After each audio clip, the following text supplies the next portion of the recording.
All right, let's bring in Ben Shapiro. He's the editor-in-chief of the Daily Wire, syndicated columnist, host of the Ben Shapiro Show. Joins us from, where are you today? Out west? Tennessee, actually. Okay. Well, that's west of where we are.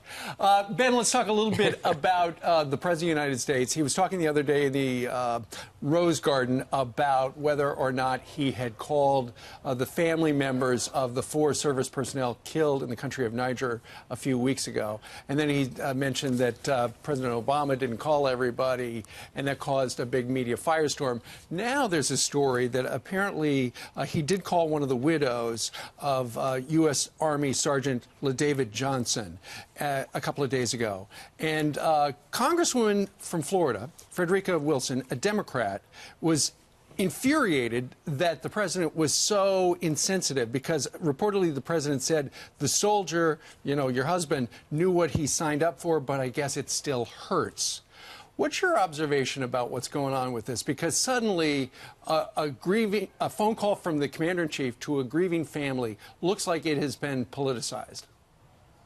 Well, I mean, here's the big problem, is that the only accounts of the phone call that we have so far is actually from Frederica Wilson, and this Democratic congressperson was calling for Trump's impeachment back in May. So the media immediately picked up on her accounts of the conversation. She was apparently in the car and heard the conversation on speakerphone, but we haven't heard anything from the widow of the service member. We haven't heard President Trump's version. We haven't heard the transcript. We haven't heard tapes. We haven't heard anything except for a Democrat who has some political motivations here, particularly in the 48 hours after Trump suggested that President Obama didn't call all of the families of troops, and somehow that was a shortcoming. So it's a little bit convenient that this story pops up now. Right. That's not to say that he didn't say these things, but I would like to see some evidence before the media immediately jump to the conclusion that fulfills all of the things they want it to fulfill. Yeah, let's book a 9-person panel and debate what a bad person the president is. This woman makes Maxine Waters seem like a supporter of Donald Trump. Some of the headlines in the past: Miami correspondent to Donald Trump, please do not, Congresswoman to Donald Trump,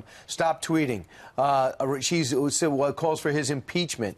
She also says he is desperate for attention and needs psychological help. This was leading up to the fact that she witnessed on speakerphone the portion of a conversation regarding the family of a slain soldier. I believe she's got an axe to grind. Maybe she's 100% right, but the background makes you at least be skeptical if you're questioning, all right?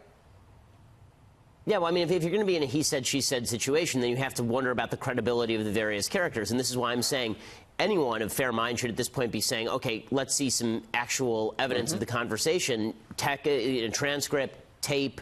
How about the widow herself testifying as to what exactly happened in this conversation? Because even in Wilson's recounting of the conversation, there's some ellipses that do some pretty heavy lifting. She says basically that Trump said, you know, he knew what he signed up for, but I guess it still feels bad. But there's an ellipses between he knew what he signed up for, but I guess it still feels bad. Hey. The ellipses there could be something like, as you said, right? The ellipses could be something like a response directly to the widows and something the widow said. So we just don't know. Ben, we put up the picture of this guy. He's very young. He leaves behind a wife. I don't know if he has kids. He probably leaves behind parents. Here's his picture. Look how young he is. Look how handsome he is. He died for our country. And we're talking about this? Can we not talk about the service and the sacrifice that this man made?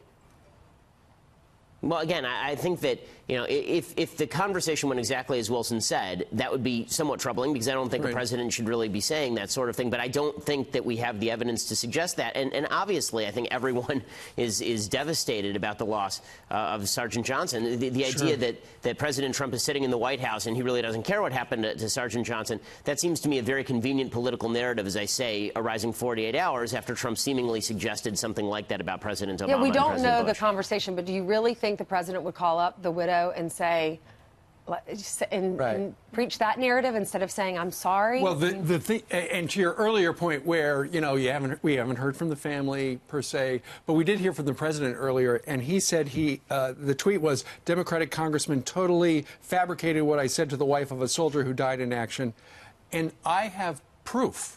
So the big question is, will he reveal, and then he writes sad, will he reveal that proof? Will we hear from the family? These are normal conversations between a commander-in-chief and a grieving family we never, ever hear about until today.